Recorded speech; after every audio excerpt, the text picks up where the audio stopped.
दोस्तों, अगर आपसे इस कहानी का कोई भी भाग छूट गया है तो आप हमें कमेंट में ज़रूर बताइएगा। उसका लिंक आपको मिल जाएगा।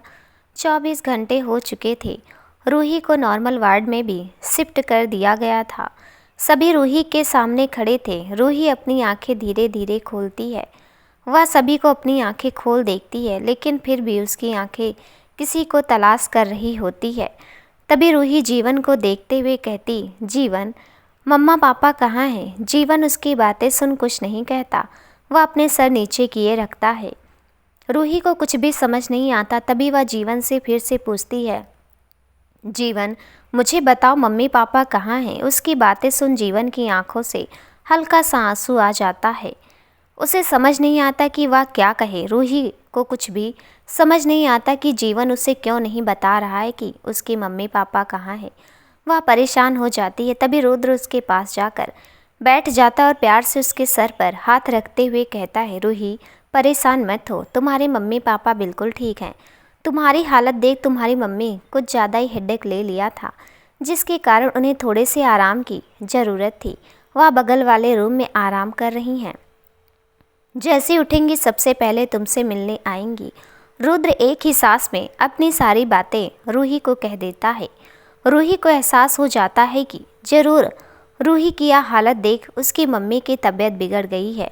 वह रुद्र का हाथ पकड़ उसे अपनी मम्मी से मिलने की जिद करती है, लेकिन उसकी स्थिति ठीक नहीं थी कि वह उठ कर जाए। वही रूही की मम्मी भी रूही से मिलने की जिद करती हैं, जिसके कारण मिस्टर मेहरा उन्हें अपने हाथों का सहारा दे रूही के वार्ड रूम में लाते हैं। जैसे रूही की माँ आती है, उनकी नज़र सीधे रूही पर ही जाती है। रूही भी अपनी मम्मी को देख रोने लगती है। वह सीधे जाकर रूही को अपने गले से लगा लेती हैं। कुछ देर में दोनों अलग होते हैं। रूही की माँ प्यार से रूही के सर पर हाथ रखती हैं और कहती हैं, मेरी बच्ची। रूही भी अपने हाथ आगे बढ़ाकर अपनी माँ की आंखों के आंसू को पोंछते हुए धीरे से कहती हैं, मम्मा, आप रो क्यों रही हैं? देखिए, मैं बिल्कुल ठीक हूँ, आपकी आंखों के सामने हूँ। उसकी बातें सुन उसकी मम्मा अपने आंसू पोंछ लेती हैं, लेकिन यह बात वो वही जानती थी कि वह क्यों रो रही हैं। वहीं सभी को इस वक्त यही सही लगता है कि कोई कुछ ना कहे। जूही भी जाकर रूही से मिलती है। मिस्टर सिंघानिया को अभी रूही से मिलना यह सही वक्त नहीं लगता है, क्योंकि अभी रूही की हालत ठीक नहीं। अभी यदि सच्चाई बताई जाए तो शायद वह सहन ना कर सके, जिसके कारण उन्हें यह वक्त सही नहीं लगता है। वह एक नज़र रूही को देख वहाँ से चले जाते हैं। मिस्टर सिंघानिया के वहाँ से निकलते ही जूही भी अपने पापा के पीछे पीछे चली जाती है। मिस्टर सिंघानिया वार्ड रूम से निकल वहीं दीवार से सट कर बैठ रोने लगते हैं। उन्हें बहुत दुख हो रहा होता है कि उनकी बेटी उनकी आंखों के सामने, और वह उसे अपनी बेटी भी नहीं कह सकते हैं। और आज उन्होंने पहली बार अपनी बेटी को देखा था, और इस हालत में देखकर उनके तो दिल के हजारों टुकड़े हो चुके थे। जूही आती है और वह अपने पापा को गले लगा लेती है, और वह भी रो रही होती है। जब से उसे पता चला था कि रूही उसकी अपनी बहन है, उसे वह पल बार बार याद आ रहे थे जब वह रूही के साथ रहती थी और उसे कुछ अपना सा एहसास होता है। वह भी अपने पापा को गले लगाए खूब रोने लगती है। दोनों बाप बेटी एक दूसरे को गले लगाए रोने लगते हैं। वह इस वक्त अपने आप को सबसे ज़्यादा मजबूर महसूस कर रहे होते, क्योंकि वह किसी अपने को अपना कह नहीं सकते थे। कुछ देर बाद मिस्टर सिंघानिया चुप होते हैं और वह जूही को खुद से अलग करते हुए उसके भी आंसू पोंछते हुए कहते हैं, नहीं बच्ची, रोते नहीं हैं। जो होता है सही के लिए होता है। यदि आज रूही हॉस्पिटल नहीं पहुंचती तो शायद कभी हमें पता नहीं चलता कि रूही हमारी बच्ची है, वह हमारी अपनी है। अपने पापा की बातें सुन जूही फिर से रोने लगती है और कहती है, डैडी, आज दी यहाँ मेरे कारण है। मैं उन्हें सेफ नहीं कर पाई। मुझे माफ़ कर दीजिए। मैं आपकी बेटी अच्छी बेटी नहीं बन पाई। मैंने आपसे वादा किया था कि मैं दी को आपके पास लेकर आऊँगी, और आज मेरे कारण ही दी आपसे हमेशा हमेशा के लिए अलग हो सकती थी। डैड, प्लीज़ मुझे माफ़ कर दीजिए, सब मेरी गलती है। और वह फिर से रोने लगी है।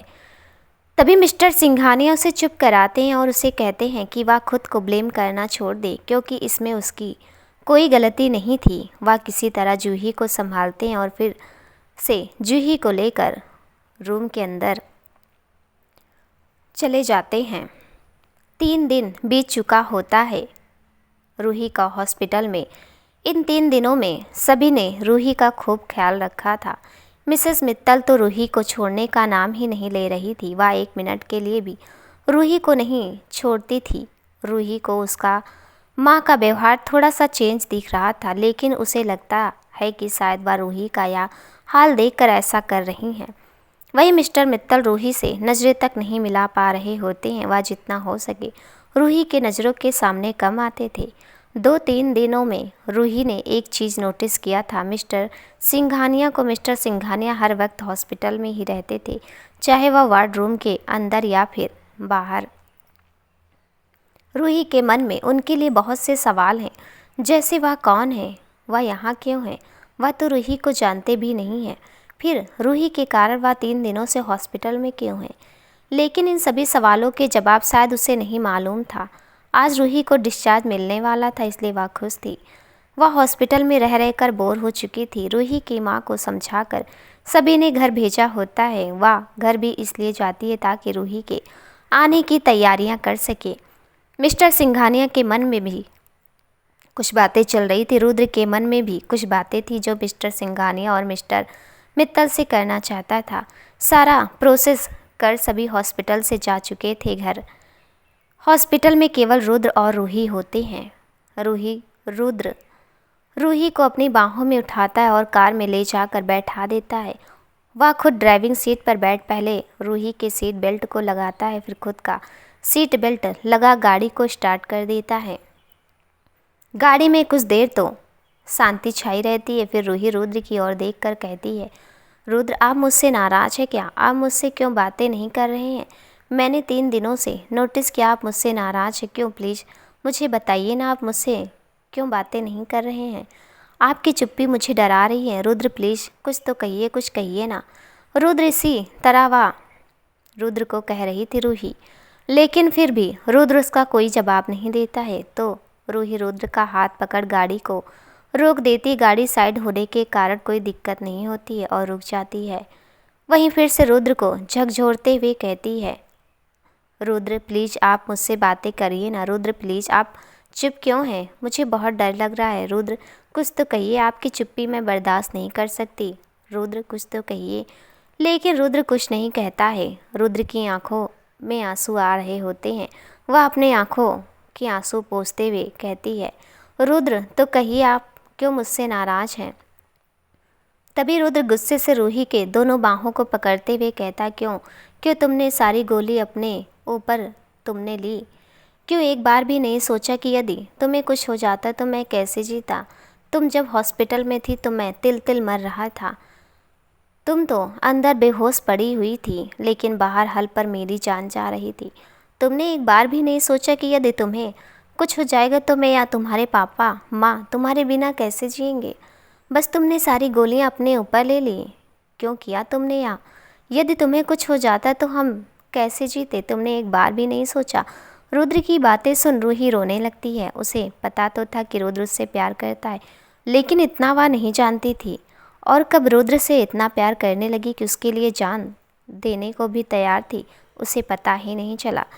प्यार होता भी एक ऐसा एहसास है जो कब हो जाता है किसी को पता नहीं चलता, लेकिन जब होता है तो वह अपनी ज़िंदगी की हर खुशी उसे देने के लिए तैयार होता। तो उसकी जान क्या बड़ी चीज़ होती है उसकी ज़िंदगी के सामने। रुद्र अपना गुस्सा निकाल शांत हो जाता है और अपने गुस्से को कंट्रोल करते हुए रूही को छोड़ देता है। रुद्र के इस तरह से पकड़ने से रूही को बहुत दर्द होने लगता है। वह धीरे से अपने सीट बेल्ट को खोलते और हल्का सा खशक रुद्र के गोद में बैठ उसे अपने गले से लगा लेती है। कुछ पल तो पहले वह रोती है, फिर अपने आंसू को पोंछते हुए कहते, रुद्र मैं जानती हूँ कि आपने यह दिन कैसे निकाले होंगे। जब उसने आप पर गोली चलाई थी तो मेरा भी यही हाल था। मैं कभी सपने में भी यह नहीं सोच सकती थी कि आप मुझसे अलग हों। उस वक्त मुझे जो सही लगा मैंने किया। मैं अपनी आंखों के सामने आपको कुछ होते नहीं देख सकती हूँ। जिस तरह आप अभी मुझसे नाराज़ हैं क्योंकि मैंने वह गोली आपने ऊपर ली, ठीक उसी तरह यदि आपको कुछ हो जाता उस दिन तो मैं अपने आप को कभी माफ़ नहीं कर पाती, क्योंकि उसने गोली चलाई भी तो मेरे कारण ही थी। रुद्र, मैं आपसे बहुत बहुत ज़्यादा प्यार करती हूँ और मैं आपको खोना नहीं चाहती, इसलिए किया मैंने यह सब। प्लीज़ रुद्र, मुझे माफ़ कर दीजिए, लेकिन मैं जानती हूँ यदि आप मेरे जगह रहते तो आप भी यही करते, और यह आपके प्यार की ही तो ताकत थी कि मैं अभी बिल्कुल ठीक हूँ। रुद्र की बातें सुनने के बाद रुद्र भी उसे अपनी बाहों के घेरे में भर लेता है। उसने यह दिन कैसे निकाले थे या वही समझ सकता था। उसका दर्द कोई नहीं समझ सकता था। रूही ने उसके दर्द को कम तो कर दिया था अपने प्यार से, लेकिन जब भी उसे वह दिन याद आते हैं कि किस तरह रूही उससे धीरे धीरे दूर जा रही थी, उसे बेचैन कर जाता है। कुछ देर उसी तरह रहने के बाद रुद्र से वह हल्का सा अलग होते हुए अपने आंसू पोंछती और रुद्र के होठों पर हल्का सा किस कर देती है, ताकि रुद्र का गुस्सा खत्म, और होता भी ऐसा ही है। उसका गुस्सा रूही की किस के से ही छूमंतर हो जाता है।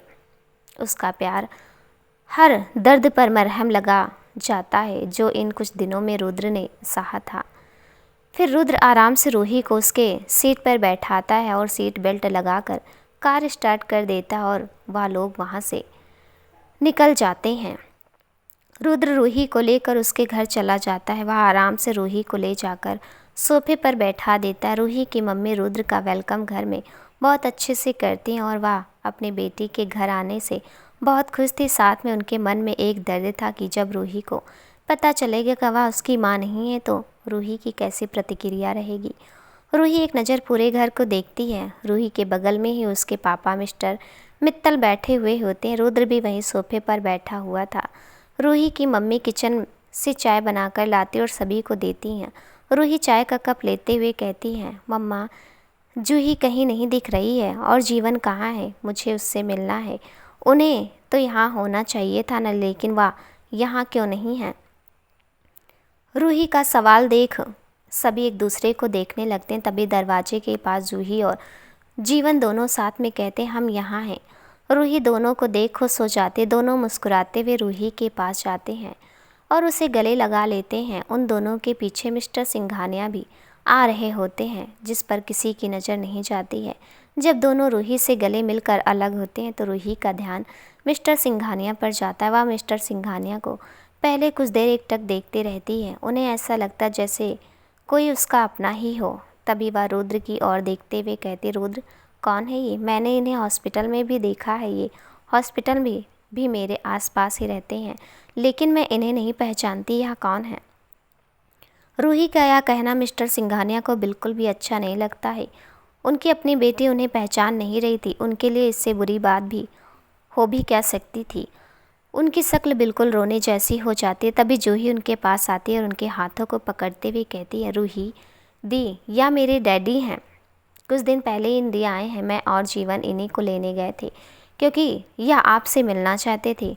जूही की बात सुन रूही हल्का सा मुस्कुरा देती है और फिर अपने दोनों हाथों को बड़ी मुश्किल से जोड़ते हुए कहती है, सॉरी अंकल, मैंने आपको पहचाना नहीं, मुझे माफ़ कर दीजिए। मैं भी तो आपकी जूही के जैसी हूँ ना।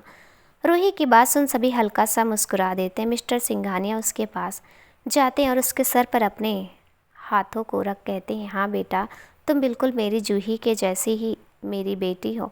और वह प्यार से जूही के सर पर हाथ फेरने लगते हैं।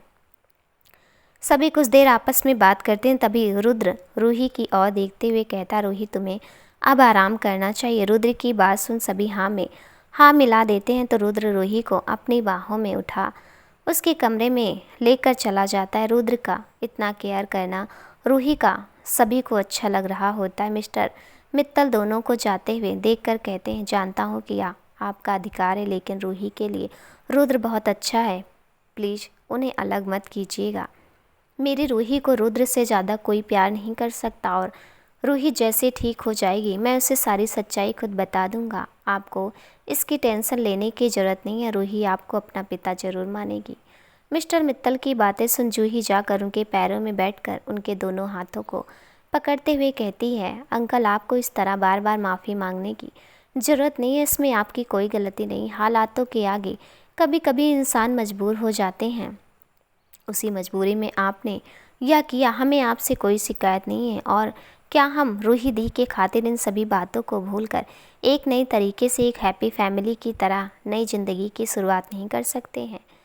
जूही का इतना कहना ही मिस्टर मित्तल को सुकून दे जाता है, पर वह प्यार से जूही के सर पर हाथ रखते हुए कहते हैं, बेटा तुमने तो मेरे सर के सारे बोझ को ही ख़त्म कर दिया, लेकिन फिर भी मुझे आज भी पछतावा है कि मैंने अपने स्वार्थ के कारण एक पिता से उसकी बेटी को अलग कर दिया।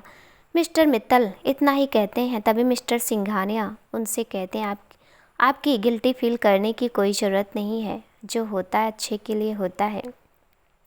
शायद रूही को आप नहीं लेकर जाते तो मुझे जूही के रूप में एक और बेटी नहीं मिलती। इसलिए पिछली बातों को भूल जाइए और एक नई ज़िंदगी की शुरुआत कीजिए। रूही जैसे ठीक हो जाएगी हम सभी मिलकर उसे सच्चाई बता देंगे और हमें आपके परवरिश पर पूरा भरोसा है कि वह आपकी मजबूरी को ज़रूर समझेगी। सभी इस तरह बातें कर रहे होते हैं। वहीं ऊपर कमरे में रुद्र रूही को आराम से बेड पर लिटा उसे आराम करने के लिए कहता है और वह वहाँ से निकलने लगता है। तभी रूही रुद्र का हाथ पकड़ खुद के ऊपर खींच लेती है। रुद्र डायरेक्ट रूही के ऊपर गिरता है, लेकिन वह अपने भार को रूही के शरीर पर नहीं आने देता है। वह अपने हाथ से बेड पर होल्ड कर लेता है। वो गुस्से से रूही को देखते हुए कहता है, रूही क्या बचकानी हरकत है। यदि अभी मैं तुम्हारे ऊपर गिर जाता तो तुम्हें पता है तुम्हें कितनी चोट लग जाती। तभी रूही अपने दोनों हाथों को रुद्र के गर्दन में लपेटते हुए कहती है, मुझे पूरा विश्वास था आप मुझे चोट नहीं देते। रुद्र क्या आप अभी भी मुझसे नाराज़ हैं? रूही की बात सुन रुद्र हल्का सा मुस्कुराता है और वह रूही के सर पर किस कर उससे कहता है, नहीं मैं तुमसे नाराज़ नहीं हूँ। वह मुझे आज ऑफिस में कुछ ज़्यादा ही काम है। पिछले कुछ दिनों से मैंने ऑफिस में कदम भी नहीं रखा है, इसलिए काम बहुत ज़्यादा बढ़ गया है।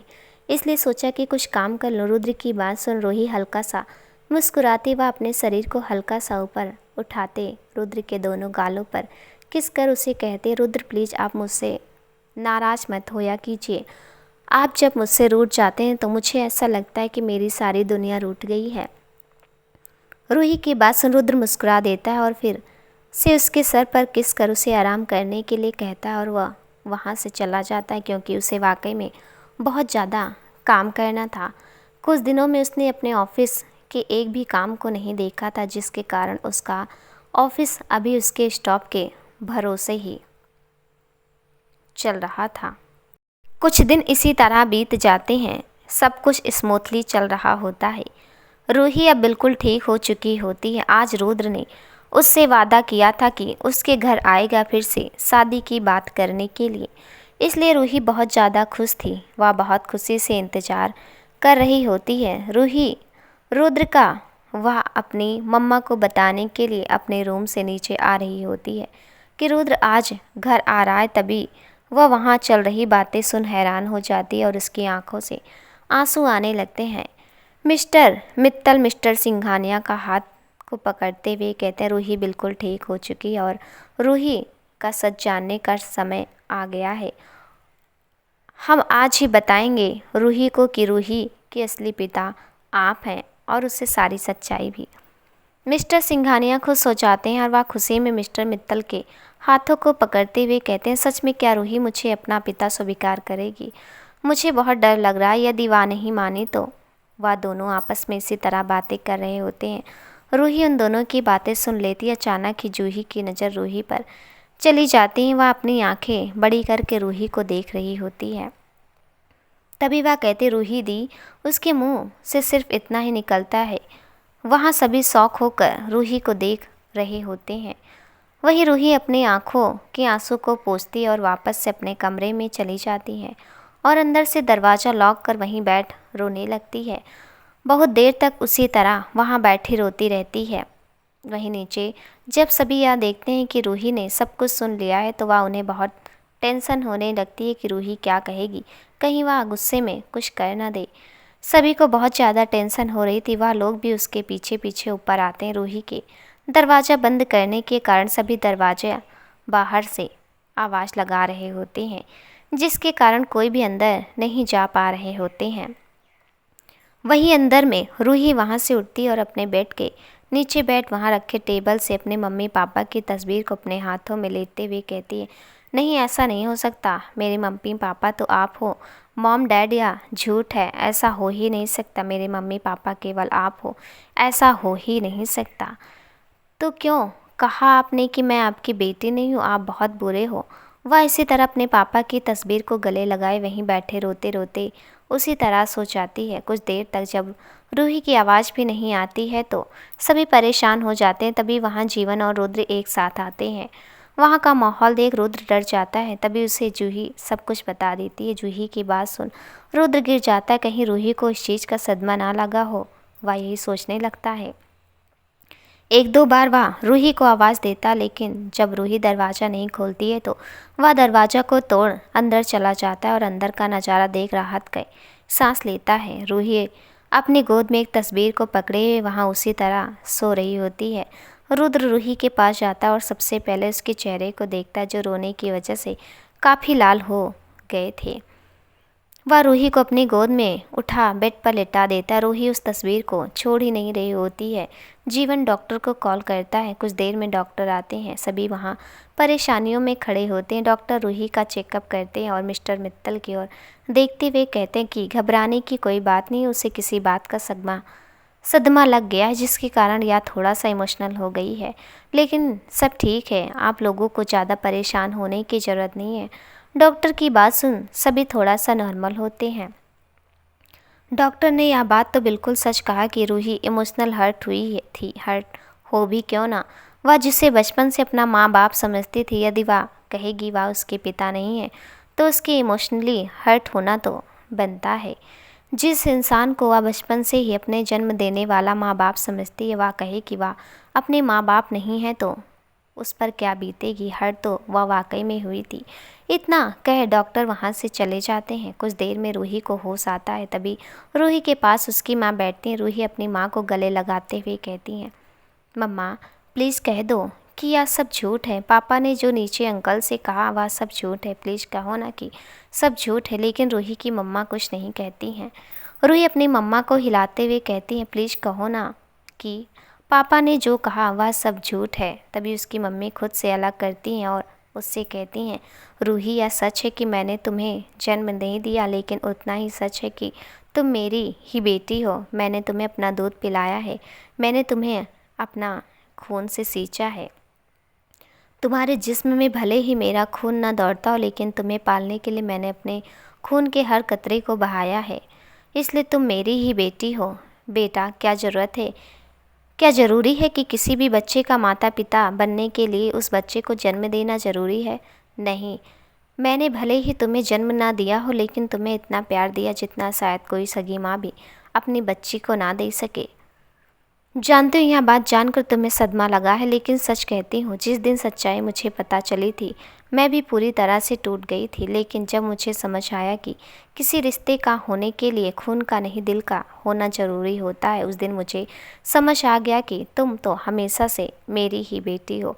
अपनी मम्मा की बात सुन रूही रोने लगती है। उसकी आंखों से झरझर आंसू भर जाते हैं। तभी वहाँ मिस्टर मित्तल भी बैठते हुए कहते हैं, रूही मैंने जो गलती अपने स्वार्थ के कारण की थी, उसके कारण आज तुम्हारी ज़िंदगी में यह दिन आया है। लेकिन बेटा मेरा विश्वास करना, मैंने कुछ भी जानबूझकर नहीं किया, सब अनजाने में होता गया है। मिस्टर मित्तल धीरे धीरे रूही को सारी सच्चाई बता रहे होते हैं। रूही बहुत गौर से अपने पापा के कहे हर शब्द को सुन रही होती। मिस्टर मित्तल सब कुछ रूही को बता देते हैं। रूही की ज़िंदगी का आज ऐसा दिन था जब उसे अपनी ज़िंदगी की सबसे बड़ी सच्चाई पता चली थी, जिससे वह रूबरू ही नहीं थी। और जब आज रूबरू हो गई है तो उसे समझ नहीं आ रहा है कि वह कैसे रिएक्ट करे। सारी सच्चाई सुनने के बाद रूही कभी अपनी माँ को देखती तो कभी मिस्टर मित्तल को तो कभी मिस्टर सिंघानिया को। उसे बिल्कुल भी विश्वास नहीं हो रहा था कि उसके अपने पिता सिंघानिया हैं। हालांकि जूही ने शुरुआत में उसे कहा था कि वह यहाँ अपनी बहन को खोजने आई है, क्यों खोज रही है यह भी बताया था, लेकिन उसे यह उम्मीद कभी नहीं थी कि उसकी वह बहन वही होगी। वह सभी को एक एक करके देख रही होती है। तभी रुद्र हाँ में अपने सिर को हिलाता है। रुद्र के हाँ कहने पर रूही अपने आंसू को पोंछती है और अपने बेड से उतर मिस्टर सिंघानिया की ओर बढ़ने लगती है। रूही मिस्टर सिंघानिया के पास जाते और उनके गले लगते हुए कहती हैं, डैडी। रूही के मुंह से डैड सुन मिस्टर सिंघानिया रो देते हैं और वह भी रूही को अपनी बाहों में भर लेते हैं। उन्हें इस दिन का बेसब्री से इंतज़ार था, या हम यह कह सकते हैं कि उन्होंने इस दिन का कब से इंतज़ार किया था, जब से उन्होंने यह जाना था कि उनकी एक और बेटी है जो जिंदा हो सकती है। वह रूही से मिलने के लिए हर पल तरसते रहते थे और आज उनका वह सपना भी पूरा हो गया। वह बहुत खुश थे। तभी जूही भी आकर उन दोनों को गले लगा लेती हैं। रूही जूही के गाल को छूकर प्यार से कहती है, मुझे बहुत खुशी है कि तुम मेरी बहन हो। उसकी बात सुन जूही भी मुस्कुरा देती है। उन लोगों को देख सभी मुस्कुरा देते हैं। या देख कर के रूही ने मिस्टर सिंघानिया को एक्सेप्ट कर लिया। रूही मिस्टर सिंघानिया से अलग होती है। फिर वह अपने मॉम डैड के पास जाते हुए उन्हें गले लगाती है और कहती हैं, भले ही आपने मुझे जन्म नहीं दिया, लेकिन मुझे इतना प्यार दिया कि मेरे लिए हमेशा मेरे असली मम्मी पापा आप ही रहेंगे। भले ही मैं डैड को डैड का हक दे दूं, लेकिन मेरे लिए आप लोग ही मेरे मॉम डैड रहेंगे। हाँ, अब मेरे पास एक और डैड होंगे, यह बहुत खुशी की बात है, लेकिन उससे आप दोनों के प्रति मेरा प्यार कभी कम नहीं होगा। रूही की बात सुन मिस्टर एंड मिसेस मित्तल मुस्कुरा देते हैं। उन्हें रूही से यही उम्मीद थी, आखिर उनकी परवरिश ही कुछ ऐसी थी। सभी कुछ देर इसी तरह बात करते हैं। अब रूही के पास एक नहीं तीन परिवार था। जूही का परिवार, रूही का खुद का परिवार और रूही का भी परिवार, रुद्र का भी परिवार। रूही के पास जीवन के रूप में एक भाई तो पहले से ही था और अब उसके पास एक बहन भी थी। 1 महीने बाद आज पूरे मित्तल निवास को दुल्हन की तरह सजाया गया होता है, क्योंकि आज हमारी रूही की शादी जो होनी है। रूही अपने कमरे में दुल्हन बनकर अपने रुद्र का इंतजार कर रही होती है। तभी जूही उसे छेड़ते हुए कहती है, not bad, you are so gracious. देखना दी, जीजू आपको देखकर आप पर फिदा ही हो जाएंगे। उसकी बातों से रूही शर्मा देती है। वहीं नीचे पूरे बाजे गाजे के साथ रुद्र रूही के लिए बारात लेकर आ चुका होता है। जीवन बारातियों के साथ डांस कर रहा होता। आखिर उसकी बेस्ट फ्रेंड और मुँह बोली बहन की जो शादी थी। मिस्टर और मिस मित्तल रुद्र को पूरे रीति रिवाज के साथ अंदर लाते हैं। रुद्र मंडप में बैठा रूही का बेसब्री से इंतजार कर रहा होता है। तभी पंडित जी दुल्हन को बुलाने के लिए कहते हैं। दुल्हन को लाने के लिए खुद दुल्हन की माँ जाती है। वह तो रूही को दुल्हन के रूप में देख इमोशनल हो जाती है। उन्हें याद आ जाता है जब रूही उस दिन तैयार हुई थी और उसके साथ हुआ हादसा। उन्हें सब कुछ याद आ जाता है। वह जाकर रूही को अपने गले से लगा लेती हैं। फिर उससे अलग होते हुए कहते हैं, चलो बेटा, पंडित जी बुला रहे हैं। और वह रूही के दुपट्टे को उसके सर पर करती हैं और फिर एक साइड रूही की माँ और दूसरे साइड से जूही पकड़कर रूही को नीचे लाकर मंडप में बैठा देती हैं। रुद्र तो बस रूही को ही देखने के लिए तरस रहा होता है, लेकिन वह रूही का चेहरा भी नहीं देख पाता है, क्योंकि रूही की माँ ने उसका घूंघट उसके चेहरे तक ढक दिया होता है। पूरे विधि विधान के साथ शादी हो चुकी होती है। तभी पंडित जी कहते हैं, कन्यादान के लिए वधू के माता पिता को बुलाया जाए। वधू के माता पिता को बुलाया जाए। पंडित जी जैसे ही कहते हैं, सभी एक दूसरे की शक्ल देखने लगते हैं। तभी मिस्टर सिंघानिया मिसेस मित्तल के पास जाते हुए कहते हैं, जाइए और अपना कर्तव्य पूरा कीजिए। रूही आपकी बेटी और उसका कन्यादान करने का आपका ही हक है। उसकी बात सुनकर उनकी आंखों से आंसू आ जाते हैं और वह मुस्कुराते उन्हें थैंक यू कहती हैं। वह मिस्टर मित्तल का हाथ पकड़ अपनी बेटी का कन्यादान करने चली जाती हैं। कन्यादान करते वक्त उनकी आंखों से आंसू बह रहे होते हैं। उन्हें उम्मीद नहीं थी कि मिस्टर सिंघानिया उन्हें यह हक देंगे, लेकिन जब मिस्टर सिंघानिया ने कहा तो वह जैसे 7वें आसमान पर चली गई हूँ। कुछ देर में पूरे विधि विधान के साथ उन दोनों की शादी हो जाती है। रुद्र ने रूही के साथ पूरे 7 फेरों के साथ 7 वचन भी दिया। अब आई वक्त विदाई की। विदाई के वक्त सभी इतने इमोशनल थे कि कुछ कहना ही नहीं। रूही की माँ तो बहुत ज़्यादा रो रही थी। वही रूही से दूर जाने के बारे में सोच भी नहीं सकती थी, लेकिन बेटियाँ होती ही पराई हैं, यह बात भी थी, जिसके कारण उन्हें अपना मन मार कर रूही की विदाई करना ही पड़ता है। रूही की विदाई हो जाती है और वह अपने ससुराल पहुंच जाती है। नैना भी पूरे रीति रिवाज के साथ रूही का गृह प्रवेश करती हैं। अंगूठी खोजने की रस्म रूही जीत जाती है, क्योंकि रुद्र ने उसे जीतने दिया होता है। रूही को इतना खुश देख कर रुद्र भी खुश हो जाता है, लेकिन वह अभी भी रूही के चेहरे को देखने के लिए तरस रहा होता है। नैना उसे रुद्र के कमरे में ले जाती है। रुद्र रूही को बेड पर बैठा उसका घूंघट उसी तरह छोड़ कमरे से बाहर चली जाती हैं। रुद्र का कि कोई बहन नहीं थी उसे रोकने के लिए, इसलिए जीवन खुद दरवाजे के पास खड़ा हो रुद्र को अंदर नहीं जाने देता है। रुद्र से घूरने लगता, तभी जीवन मुस्कुराते हुए कहता, माफ़ करना भाई, लेकिन तेरी बहन, तेरा दोस्त, तेरा सब मैं ही हूँ। तो चल पैसे निकाल, तभी अंदर जाने को मिलेगा। उसकी बात सुन रुद्र हल्का सा मुस्कुरा देता और उसे पैसों की गड्डी दे देता है। उसकी पैसों की गड्डी जीवन वापस रुद्र को देते हुए कहता है, या पैसे तू ही रख, मुझे सिर्फ मेरी रूही की खुशियाँ चाहिए। यदि मेरी रूही की खुशियाँ उससे दूर हुई तो याद रखना, मैं तुझे छोड़ूंगा नहीं। उसकी बात सुन रुद्र कहता, ऐसा दिन कभी नहीं आएगा। उसकी बात सुन जीवन मुस्कुरा देता और वहाँ से चला जाता है। रुद्र कमरे के अंदर जाता, दरवाज़ा अंदर से लॉक कर रूही के पास बैठ जाता है। वह बहुत धीरे से रूही का घूंघट उठाता है। रूही को वह दुल्हन के जोड़े में देख बेकाबू सा होने लगता है।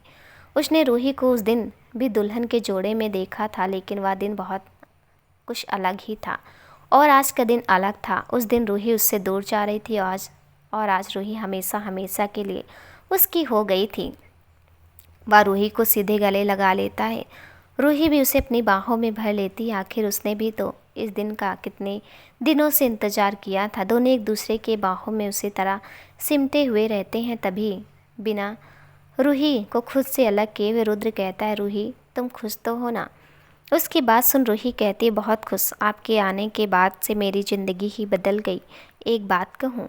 उसकी बात सुन रुद्र उसे कहने की कहता है तो रूही उसके गाल पर किस कर उसे कहती, I love you so much. Roohi के मुंह से आई लव यू सुनकर तो रुद्र हद से ज़्यादा खुश हो जाता है और वह रूही के होठों पर किस कर देता है। कुछ देर किस करने के बाद वह अलग होता है और रूही के सर पर किस करते हुए कहता है, आई लव यू टू। आज रुद्र ने खुलकर अपने प्यार का इजहार किया था और जताया भी था। दोनों बहुत खुश थे। सभी की ज़िंदगी इसी तरह आराम से चलने लगती है। एक साल बाद जीवन की शादी जूही से हो जाती। इस बार जूही ने खुद जीवन को प्रपोज किया था शादी के लिए। जीवन का तो कहना ही नहीं, वह कितना खुश था। उसे उम्मीद ही नहीं थी कि जूही कभी ऐसा भी कर सकती है।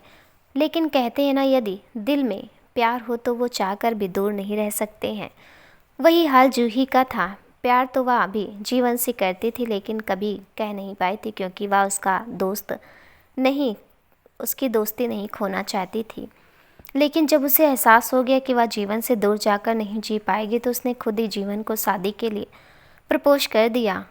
आज उन दोनों की भी शादी हो गई और वह दोनों भी अपनी अपनी लाइफ में खुशी से रहने लगे। सभी की ज़िंदगी इसी तरह आराम से चलने लगी। इसी के साथ यह कहानी यहीं समाप्त होती है। कहानी कैसी लगी कमेंट में ज़रूर बताइएगा। मिलती हूँ अगली ऐसी एक नई कहानी के साथ। तब तक के लिए नमस्कार।